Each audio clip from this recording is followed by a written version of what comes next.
तर लोकसभेच्या निवडणुकीच्या वेळेला जो व्होट ट्रान्सफर नावाचा प्रकार आहे त्याच्यामध्ये भारतीय जनता पक्षाची मतं ना अजित पवारांच्या उमेदवारांकडे ट्रान्सफर झालेली दिसतात, ना अजित पवारांची मतं भारतीय जनता पक्षाकडे तितक्या प्रमाणात ट्रान्सफर झालेली दिसतात. मोठा शत्रू शरद पवार या न्यायाने अजित पवारांना बरोबर घेतलाय. भारतीय जनता पक्षाकडे फडणवीस वगळलं तर तितका तोलामोलाचा नेता नाही. त्यांना अटॅक केला, खच्च केलं तर निवडणुकीतलं यश तुलनेने सोपं आहे. मराठा समाजाचे इतके मोर्चे निघाले पण ओबीसींचं आंदोलन तितक्या प्रभावीपणे होताना दिसत नाही. म्हणजे जे राजकारण कव्हर करतात त्यांना हे अगदी सूर्यप्रकाशा इतकं स्वच्छ माहिती आहे की संघाचे लोक त्यांच्या सोयीने राजकारणात भाग घेतात.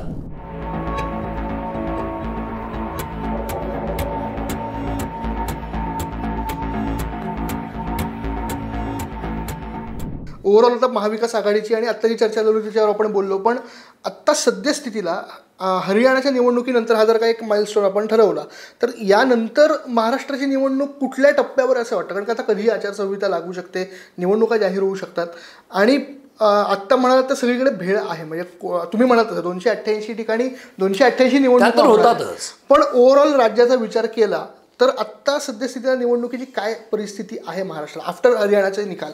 आत्ता म्हणजे आज मी तिला तरी असं दिसतंय की एक 15-20 दिवसापूर्वी अशी शक्यता होती की अजित पवार वेगळे लढतील का किंवा त्यांना भारतीय जनता पक्ष डिसोन करेल का. म्हणजे या सरकारमधनं अजित पवार बरोबर नकोतच, त्यांच्यामुळे नुकसान होतंय आपलं. म्हणजे लोकसभा झाल्या मोहन भागवतांनी विधान केलं होतं की अजित पवारांना सरकारमध्ये घेतलेलं रुचलेलं नाही सामान्य माणसाला किंवा मतदारांना. हे जे विधान होतं ते त्या पार्श्वभूमीवर होतं की अजित पवारांना घेऊन नुकसान झालंय का. पण आता जिथे आपण आयडिओलॉजीचा विचार करतो तेव्हा अर्थातच त्यांची वेगळी आयडिओलॉजी आहे अजित पवारांची, तीच उद्धव ठाकरे आणि काँग्रेसची पण वेगळीच आहे. तरी देखील ते राजकीय सोयीसाठी एकत्र आलेत. त्याच पद्धतीने राजकीय सोयीसाठी मोठा शत्रू शरद पवार या न्यायाने अजित पवारांना बरोबर घेतलं आहे. भारतीय जनता पक्षाने स्वीकारलं आहे किंवा एकनाथ शिंदेच्या सरकारमध्ये स्वीकारलं आहे. पण ती स्ट्रॅटेजी चुकली असं का वाटलं लोकसभेनंतर? तर लोकसभेच्या निवडणुकीच्या वेळेला जो व्होट ट्रान्सफर नावाचा प्रकार आहे त्याच्यामध्ये भारतीय जनता पक्षाची मतं ना अजित पवारांच्या उमेदवारांकडे ट्रान्सफर झालेली दिसतात, ना अजित पवारांची मतं भारतीय जनता पक्षाकडे तितक्या प्रमाणात ट्रान्सफर झालेली दिसतात. बरोबर, हे स्वच्छपणे दिसतं, अनेक मतदारसंघात दाखवता येतं हे. आणि तसं जर असेल तर अजित पवार हे लायबिलिटी झाली का इथपर्यंत TV चॅनल्सने प्रोग्राम केले महायुतीला. तर मला असं विधानसभेला होईल असं वाटत नाही. आणि हरियाणाच्या बॅकड्रॉपवर तुम्ही जे म्हटलात, लोकसभेसारखं मतदान लोक विधानसभेला करत नाहीत. पहिली गोष्ट म्हणजे त्यावेळेला वेगवेगळा विचार करतात आणि त्याला जो आधार आहे जे वाजपेयींचं सरकार, अटल बिहारी वाजपेयी ज्यावेळेला प्राईम मिनिस्टर झाले आणि पहिलं 13 दिवसाचं सरकार पडलं, मग 13 महिन्याचं गेलं आणि मग निवडणुका झाल्या आणि ते 4.5 वर्ष टिकलं सरकार. तर 13 महिन्याचं सरकार गेल्यानंतर 99ला महाराष्ट्रामध्ये दोन्ही निवडणुका बरोबर घेतल्या आणि तेव्हा वाजपेयींचं सरकार गेलं, वाजपेयींना सिंपती होती, त्यांच्यावर अन्याय झाला, या अलायन्स लोकांनी पाडलं, हे काय दगाफटका केला, हे बरोबर नाही. 99ला एकाच वेळेला निवडणूक लोकसभेची आणि विधानसभेची घेतल्यावर माणूस एकदाच आत गेला, विधानसभेला आणि लोकसभेला मतदान केलं. पण त्यावेळेला मला आकडा एक्झॅक्ट लक्षात नाही, पण 7-8% मतं जास्ती ही वाजपेयींना होती आणि 8% कमी होती विधानसभेला भाजपला इथे. माणूस एकदाच आत गेलाय. कमळाचं चिन्ह त्यांनी दिलंय वरच्या इलेक्शनसाठी लोकसभेच्या, पण खाली नाही दिलं. असं का घडलं? तर माणसाच्या डोक्यामध्ये ज्या वेळेला तुम्ही सिनेमाला जाता त्यावेळेला हे बघतानाच मोबाईल किती वेळा बघता, इतकं ते सोपं आहे. तर त्यामुळे लोकसभेसाठी वेगळा विचार करतो आणि विधानसभेला वेगळा करतो, हे सगळे विश्लेषक तुम्हाला सांगतील. पण असं इतिहासात किती वेळा घडलंय? तर 99ला एकाच वेळी दोन्ही निवडणुका घेतल्यानंतर देखील वाजपेयींच्या सिंपतीचा फायदा होईल वाटलं होतं, तो झाला नव्हता आणि पुन्हा काँग्रेस महाविकास आघाडीचं सरकार रिपीट झालं. अर्थात तेव्हा या लोकांनी काही चर्चांना जो वेळ घालवला त्याचंही एक नुकसान झालं होतं. म्हणजे अपक्षांना आपल्या बाजूला ओढण्यात वेळ दवडला खूप चर्चेला, की जे आत्ता झालं. उद्धव ठाकरेंशी चर्चा करून लवकर तो तोडगा काढला नाही म्हणून ते गेले काँग्रेसकडे. तशीच म्हणजे तुम्ही मराठे युद्धात जिंकतात आणि तहा धरतात, तर ते महाराष्ट्रात त्याही दोन्ही वेळेला दिसलंय. आणि लोकसभा आणि विधानसभेला एकत्र करूनही दोन्हीकडे सारखंच वोटिंग होईल याची शाश्वती नाही. तसं हरियाणाच्या नंतर महाराष्ट्रात तसंच होईल का हे काही फार अभ्यासपूर्ण विधान आहे असं मला वाटत नाही. पण लोकसभेसारखं विधानसभेला होत नाही हे ढोबळ मानाने दिसलंय. पण म्हणून आता लोकसभेला पण जसं मोदींच्या विरोधात गेलं म्हणून आत्ता बाजूनी जाईल असं नाही. आणि हे लक्षात आल्यामुळेच कोर्स करेक्शन जे असतं की आपण प्रत्येक गोष्टींना धडा घ्यायचा असतो आणि स्वतःला सुधारायचं असतं, तसं यांनी लाडकी बहीण सुरू केलं आहे. मी व्यक्तिशः कुठल्याही गोष्टी फुकट देण्याच्या विरोधात आहे. म्हणजे 80 कोटी लोकांना मोदी मोफत धान्य देतात हे पण योग्य नाही आणि हे 1,500 रुपये देतात हे पण योग्य नाही. पण ते काय म्हणतात समाजातल्या वंचितांना शोषितांना दिले पाहिजे. ठीक आहे, जे दुबळे घटक आहेत त्यांना मुख्य प्रवाहाधारेत आणलं पाहिजे. त्यासाठी ज्या उपाययोजनात लोकनियुक्त किंवा लोकांनी निवडून दिलेल्या सरकारला हे अधिकारही असतात ते लोकांना योग्य वाटतात का नाही हे तपासायचा लोकशाहीतला एकमेव मार्ग हा निवडणूक असतो. बरोबर. त्यामुळे या निवडणुकीत ते दिसेल आपल्याला. पण कॉम्प्लेक्स आहे का तर ढोबळमानाने महाविकास आघाडी आणि महायुती एकत्र राहतील असं आत्ता तरी चित्र आहे. म्हणजे अजित पवार हे भारतीय जनता पक्षाबरोबर निवडणूक लढतील असं आत्ता दिसतंय आणि काँग्रेस शरद पवार आणि उद्धव ठाकरेंच्या बरोबर लढतील असं आज चित्र आहे आज तरी. आणि विशेषतः हरियाणाच्या बॅकड्रॉपवर काँग्रेस यांना वेगळे सोडून एकटं लढण्याचा विचार करायची शक्यता कमी झाली आहे हे निश्चित. आता ह्या 2 डिस्पेन्सेशन महाविकास आघाडी आणि महायुती बरोबरच राज ठाकरे सगळ्या लढवायचं म्हणतात. संभाजी महाराज राज्यावर फिरून म्हणतात लढायचं. वंचितची आघाडी, प्रकाश आंबेडकर, त्याच्यानंतर आणखीन छोटे पक्ष वेगवेगळ्या ठिकाणचे, ह्या जर सगळ्या गोष्टी लक्षात घेतल्या आणि ऐन निवडणुकीच्या वेळेला तिकीट नाकारल्यानंतर निर्माण होणारे बंडखोर, त्या ठिकाणचे नंबर 2चे नेते प्रत्येक पक्षाचे, म्हणजे ह्याची मल्टिपल कॉम्बिनेशन असल्यामुळे यावेळेला कदाचित पुन्हा 99 सारखं किंवा आत्ताच्या 19 सारखं अपक्षांची संख्या पण आपल्याला लक्षणीय दिसेल असं मला वाटतं. आणि वन साईड कुठलं तरी डिस्पेन्सेशन म्हणजे महाविकास आघाडीला आउटरेट सत्ता मिळाली किंवा परत महायुती रिपीट झाली 144 पुढे, असं जर नाही झालं तर ते वाटाघाटी आणि याच्यातलं अपक्षांना कोण लवकर उडतो याचं सरकार असेल असं वाटतं आत्ता तरी. अच्छा सर, हरियाणाचा आणखीन एक मुद्दा मला महाराष्ट्राला जोडून पाहावासा वाटतो तो म्हणजे संघाचा. असं म्हणलं जातं हरियाणाच्या याच्यामध्ये की संघाने डोर टू डोर कॅम्पेन केलं, पत्रकं वाटली, लोकांशी चर्चा केली, जाटे तर या सगळ्या गोंधळामध्ये संघाने BJPसाठी एकसंध राहून काम केलं जे लोकसभेला दिसलं नव्हतं आणि त्यामुळे हरियाणाचं यश मिळतं असं बरेच विश्लेषक आत्ता आपल्याला सगळीकडे सांगताना दिसत आहेत. महाराष्ट्रात सुद्धा संघ ॲक्टिव्ह झाला होता. BJP एक गोष्ट करते, लाडकी बहीणवर गडकरी टीका करतायत, संघाची लोकं पण टीका करतायत, अशा बऱ्याच गोष्टी एकत्र दिसत होत्या BJPच्या दृष्टीने. तर आता एकसंध होण्याची गरज आहे, संघाला मानणाऱ्या वोटर्सने बाहेर येण्याची गरज आहे, अशा पद्धतीचं एक नरेटिव्ह सेट केलं जातं आहे. तुम्हाला काय वाटतं आत्ता जसं हे मुळात नरेटिव्ह तुम्हाला पटतं का? हरियाणात संघाचा मोलाचा वाटा होता आणि तसं असेल ते नरेटिव्ह तर महाराष्ट्रातही त्याचा फायदा होईल BJPला असं वाटतं का? 2 गोष्टी आहेत की अधिकृत एकेरी अवतरणात संघाची अधिकृत भूमिका काय, तर संघ ही राष्ट्रीय स्वयंसेवक ही सामाजिक संघटना आहे, ते सामाजिक काम करतात, ते निवडणुकीच्या राजकारणात पडत नाहीत. पण करोना काळामध्ये त्यांची पत्रकं निघाली प्रसिद्धीची की जे संघ कधी करत नव्हता. केरळच्या निवडणुकीला संघ ओपनली बाहेर पडल्याचं दिसलं. बरं हे माहिती आहे, म्हणजे हे कसं असतं ताकाला जाऊन भांडं लपवण्यासारखं आहे. जर उजव्या विचारसरणीचा RSS ही जी संघटना आहे त्याच्या ज्या सगळ्या शाखा आहेत, भारतीय जनता पक्षापासून विश्व हिंदू परिषद असेल, बजरंग दल असेल, काय अनेक आहेत, वनवासी कल्याण आहे, त्यांची 1000 कामं असतील. कामाविषयी काही म्हणणं नाही, ते काम करत असतील. म्हणजे मोरवीच्या पुरातही संघवाले पहिल्यांदा दिसतात वगैरे वगैरे या सगळ्या गोष्टी ते सांगत आले आणि ते करतात हे काम. पण मुद्दा असा आहे की ज्या वेळेला संघाचा वापर हा राजकारणासाठी केला जाईल त्यावेळेला राजकारणाचा मळ हा संघालाही लागेलच. म्हणजे मी पूर्वीही उदाहरण दिलं आहे की दुश्मन नावाचा सिनेमा होता, आशुतोष राणा त्याच्यात विलन आहे आणि काजोलचा डबल रोल होता. त्या चित्रपटात शेवटच्या फायटिंगमध्ये काजोल ब्लाइंड असते आणि ती एक गोळी मारते त्याच्या दिशेने, तर तो सोफ्यामागे लपलपत म्हणतो आधा मुजरिम तो मैंने तुझे बनाही दिया. म्हणजे मी गुन्हेगार आणि तू इनोसंट असं नाही आहे, तर आता गोळीबार केल्यास तर तू पण अर्धी गुन्हेगार झालीच आहेस आता कायद्याच्या दृष्टीने. तसं राजकारणापासून पूर्ण संघ अलिप्त होता त्यावेळेला 2 जागा होत्या जनसंघाच्या, आज 300च्या वर गेल्या. याचा अर्थ त्यांनी ती जी काही ताकद आहे त्याचं व्याज असेल, एखादी एवढी मोडली असेल, काहीतरी लावलं होतं ना भाजपच्या ताकदीच्या मागे. मोदींची लाट क्रिएट केली 14 साली सोशल मीडियातनं, त्यात काही संघाचा रोल नव्हता का? म्हणजे जे राजकारण कव्हर करतात त्यांना हे अगदी सूर्यप्रकाशा इतकं स्वच्छ माहिती आहे की संघाचे लोक त्यांच्या सोयीने राजकारणात भाग घेतात. आणि मागे सुहास पळशीकरांनी एक लेख लिहिला होता, त्यात लिहिलं होतं ते बरोबर आहे की आज जागतिक पातळीवर कुठल्याही देशात कुठल्याही राजकीय पक्षाकडे RSS सारखी जी रचना आहे तितकं मोठं जनसंघटन मागे नाही तथाकथित सामाजिक संघटनेचं. म्हणून संघ भाग घेतो का निवडणुकात? माझं असं ठाम मत आहे राजकीय विश्लेषक म्हणून, ते घेतात भाग.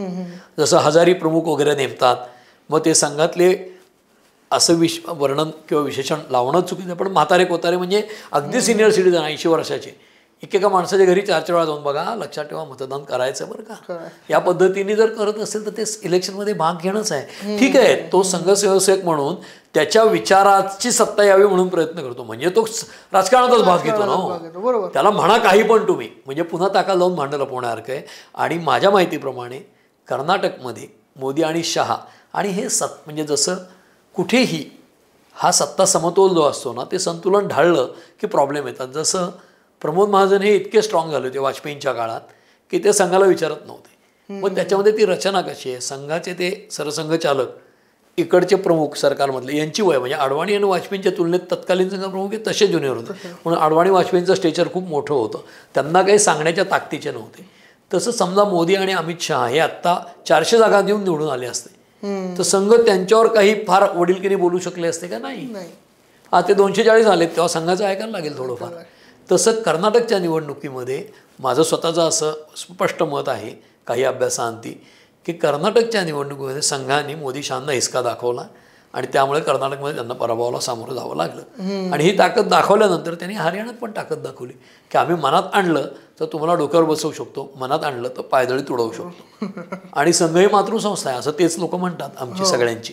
ती जर मातृसंस्था असेल तर जसं माणूस आपल्या आईला विसरतो आणि काळीच कापलं ते हातातनं पडल्यावर आईच म्हणतो पटकन किंवा आईचं हृदय विदीर्ण होतं, तसं संघाचं विदीर्ण होणारच आहे मोदींचं सरकार पडलं तर किंवा महाराष्ट्रातलं यांचं गेलं तरी. तसं ते जायचं नसेल तर संघ भाग घेईल आणि आपल्याला दिसेल ते घरोघर ते करतात की नाही ह्याच्यावर त्यांचं यश अपयश 100% अवलंबून असेल. आणि जर ते तसे हरियाणात केलं असेल तर महाराष्ट्रात करताना दिसतील. आणि जर त्यांना खरंच असं तोंडाला फेस आलेला असेल असं आत्ता वाटत असेल तर ते दिसतीलच करताना. सर, आणखीन एक महत्त्वाचा मुद्दा महाराष्ट्र निवडणुकीत महत्त्वाचा ठरतो तो मराठा आंदोलनाचा, मराठा वर्सेस ओबीसी या मुद्द्याचा. जसा परत मला हरियाणाचा सारखं उदाहरण द्यावं असं वाटतंय. ते कनेक्शन असेलच असं नव्हे, पण जाटेतर आणि मराठा आणि मराठेतर असा जो इथे संघर्ष सध्या सुरू आहे.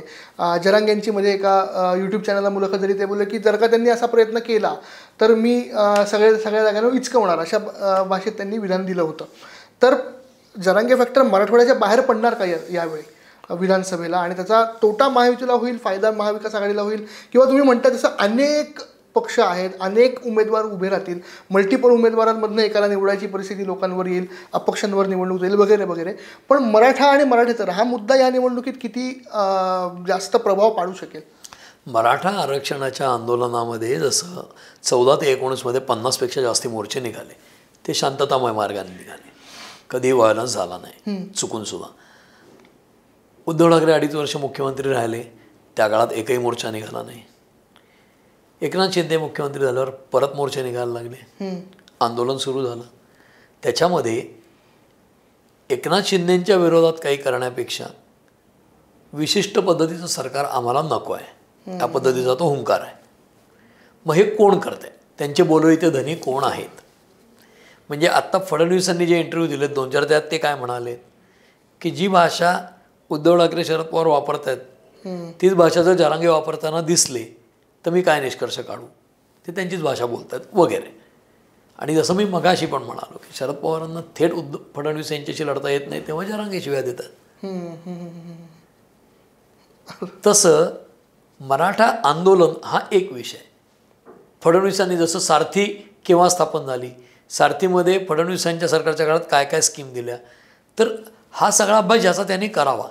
पण जातीय विश्लेषणाच्या पातळीवर मराठा वर्सेस ओबीसी हे चित्र जे बीडमध्ये निर्माण झालं इलेक्शनला, पण मी तेही आपल्या मागल्या विश्लेषणात सांगितलं होतं की बीडच्या निवडणुकीत लोकसभेच्या आत्ता मोठ्या प्रमाणात ते दिसलं आणि तिथे पंकजा मुंडे पराभूत होताना दिसल्या. आणि आज तिथे मराठा समाजाच्या दुकानातनं वंजारी घेणार नाहीत, माल वंजाऱ्यांच्या दुकानात मराठा जाणार नाहीत, हे सामाजिक पातळीवर अतिशय अस्वीकारार्ह अशी गोष्ट आहे. तसं व्हायला नाही पाहिजे. असं होणं म्हणजे जातीभेदाचं इतकं टोकाचं स्वरूप बघायला मिळणं हे महाराष्ट्रात तसं नव्हतं. पण पूर्वी देखील बीडमध्ये अशा निवडणुकीला हे दिसलेलं आहे. फक्त ते माल दुकानातनं घेणं न घेणं या लेव्हलला जाणं हे नव्हतं दिसलं, निवडणुकीपुरतं ते असायचं. म्हणजे ते आत्ता पहिल्यांदा दिसलं. दुसरी गोष्ट, निजामकालीन नोंदींसाठीच मुख्यत्वे जरांगे यांची आंदोलनं पूर्वी होती. आज त्याला सरकारी निर्णयामुळेच महाराष्ट्रातल्या अख्ख्या नोंदी तपासल्या गेल्या. म्हणजे त्यांचं आंदोलन विशिष्ट भागापुरतं असताना ते राज्यव्यापी करण्यात राज्यकर्त्यांचाही दोष आहेच एकनाथ शिंदेंच्या सरकारचं. आणि त्याच्यामागे आमचं देणारं सरकार आहे याच्यातनं ते उद्भवलेलं आहे. त्यामुळे जरांगेंचं आंदोलन सरकारने नीटपणे हाताळलं नाही ही पण वस्तुस्थिती आहे. त्यातनं या गोष्टी निर्माण झाल्या. आणि जरांगेंनी जो एकतर्फी अटॅक फडणवीसांवर केला, कुठल्याही विषयात फडणवीसांना टार्गेट केलं गेलं आणि म्हणूनच काही ठिकाणी हिंसा पण जी झाली, बीडमध्ये हिंसा झाली, त्याचं कारण काय तर गृहमंत्री देवेंद्र फडणवीस आहे. बरं, ते जर राजकारण म्हणून केलं गेलं असेल तर मला फार त्याच्यामध्ये खूप वावगं वाटत नाही. त्याचं कारण असं की भारतीय जनता पक्षाकडे फडणवीस वगळलं तर तितका तोलामोलाचा नेता नाही. त्यांना अटॅक केला, खच्चे केलं तर निवडणुकीतलं यश तुलनेने सोपं आहे. पण सर्वसामान्य माणसांचे बळी देऊन कोणाच्या घरावर पेट्टे बोळे टाकून जर राजकारण करायचं असेल तर ते राजकारण कुणीच लोकशाहीत योग्य असं म्हणणार नाही. त्या दृष्टीने जर त्या सगळ्या प्रश्नाकडे पाहिलं तर ओबीसी किंवा मराठा समाजाचे इतके मोर्चे निघाले पण ओबीसींचं आंदोलन तितक्या प्रभावीपणे होताना दिसत नाही. त्याचं कारण असं की ओबीसींना आरक्षण दिल्यानंतर सुद्धा ओबीसींच्या 60-65 जातींपैकी उपजातींपैकी 2-5 जातीच त्याचे फायदे घेताना दिसतात. म्हणजे पुन्हा समाजातला जो खऱ्या अर्थाने शोषित किंवा दबलेला वर्ग आहे, कुठल्याही जाती समूहातला असेल, कुठल्याही धर्मसमूहातला असेल, जो गरीब माणूस आहे, तळागाळातला आहे, अगदी खऱ्या अर्थाने शोषित वंचित पीडित आहे, त्याला वर आणण्यासाठी खरंच प्रयत्न होत आहेत का तर ते दिसत नाहीत. आणि दुसरी गोष्ट, ती माणसं कायम पायाखाली दबलेलीच राहणार का, हे खरे प्रश्न आहेत. मग त्यांचा जेव्हा असंतोष होईल तेव्हा सगळ्यांना पळता होईल होईल. पण त्यांना जगण्याची भ्रांत आहे. अंगात घालायला कपडे नाहीत, खायला अन्न नाही, आरोग्य सुविधा नाहीत आणि सगळ्या अत्याचारांच्या खाली ते दबलेले आहेत. त्यांचा हुंकार येणार कधी वर? त्यामुळे खालच्या माणसाच्या नरड्यावर पाय देऊन मी उभा आहे आणि मी परत माझ्या वरच्या माणसाचा पाय खेचतो, या पद्धतीची ती उतरणं चालू आहे. त्यामुळे ते मराठा आंदोलन किंवा ओबीसींचा जो संघर्ष आहे तो आत्ता मराठवाड्यात आहे. विदर्भात तितक्या प्रमाणात दिसलेला नाही, कोकणात दिसलेला नाही, पश्चिम महाराष्ट्रात त्या प्रमाणात दिसलेला नाही, कारण काही विशिष्ट जाती समूहांचा डॉमिनन्स आहे. बरोबर. तो सगळीकडे पसरणं राज्याच्या किंवा एकूण समाजाच्या हिताचं नाहीच आहे. पण त्याचे परिणाम काय होतील तर संघाने प्रयत्न केल्यामुळे तुम्ही म्हणाल तसं समजा हरियाणामध्ये भाजपला विजय मिळाला, काँग्रेस 2 नंबरला गेले, तसं इथे काय होईल याचा माझा तितका अभ्यास नाही की संघाकडे असलेले मराठा किती आणि ओबीसी किती असा मी विचार खरोखर केलेला नाही कधी. परंतु संघाने त्यांची ताकद लावून जर सगळीकडे प्रयत्न केले तर त्यांच्याकडे माणसांचं संघटन त्या संख्येमध्ये आहे आणि ते त्यांच्यामध्ये काही जात बघून माणसाला संघात घेताना दिसत नाही. तशी जर ताकद त्यांनी सगळीकडे लावली तर भारतीय जनता पक्षाला असलेल्या अडचणी कमी होतील असं नक्की म्हणता येतं. सर, खूप खूप धन्यवाद या दोन्ही विश्लेषणांसाठी. आपण पुन्हा पुन्हा भेटत राहूच. आता कधीही निवडणुका जाहीर होतील, आचारसंहिता लागेल, बऱ्याच गोष्टी घडत आहेत, बऱ्याच गोष्टी घडणार आहेत, ह्याच्यात चाहूल लागते. बघूया काय काय होतं. आपण त्याच्याकडे बारीक नजर ठेवूच यात, कारण का आता कुठलं प्रेडिक्शन करण्यात काही अर्थ नाही आहे. हे आत्ता या सगळ्या या घडीला सांगणं योग्यही नाही आहे. त्याचं कारण असं की अजून निवडणूक आचारसंहिता जाहीर व्हायची म्हणजे निवडणुकीचा डेट जाहीर होतं त्या क्षणी आचारसंहिता लागू होते. त्यानंतर जागा वाटप जे होईल आणि कुठल्या ठिकाणी कोण अपक्ष आहेत, कुठे मनसेचा स्ट्रॉंग उमेदवार, कुठे संभाजीराजेंचे उमेदवार आहेत, हे सगळं पाहिल्यानंतर काही प्रमाणात प्रेडिक्शन शक्य आहेत. आणि प्रेडिक्शन सगळ्या विश्लेषकांची चुकतात हे आपण देशव्यापी पातळीवर पाहिलं आहे, हरियाणात पाहिलं आहे. आणि मी तर अनेक वेळेला जाहीररित्या सांगितलं माझं चुकलं, पण आपण वैयक्तिक पातळीवर माझं काय चुकलं याचा विचार करायला पाहिजे, अभ्यास करायला पाहिजे. पण त्याची मल्लीनाथी करत बसणं की माझं अशामुळे चुकलं तशामुळे चुकलं याला काय अर्थ नाही. चुकलं तर चुकलं, पराभव मान्य केला पाहिजे, इतकंच. बरोबर. सर आपण याच नोटला आत्ता इथे थांबूया आणि मी आपल्या जाणकार प्रेक्षकांना एक आवाहन करतो पटकन आणि आपण इथे विराम घेऊया. तुम्हाला हा एपिसोड कसा वाटला हे आम्हाला कमेंट बॉक्समध्ये नक्की सांगा आणि द पॉलिटिक्सला लाईक करा, शेअर करा आणि सबस्क्राईब करा. धन्यवाद.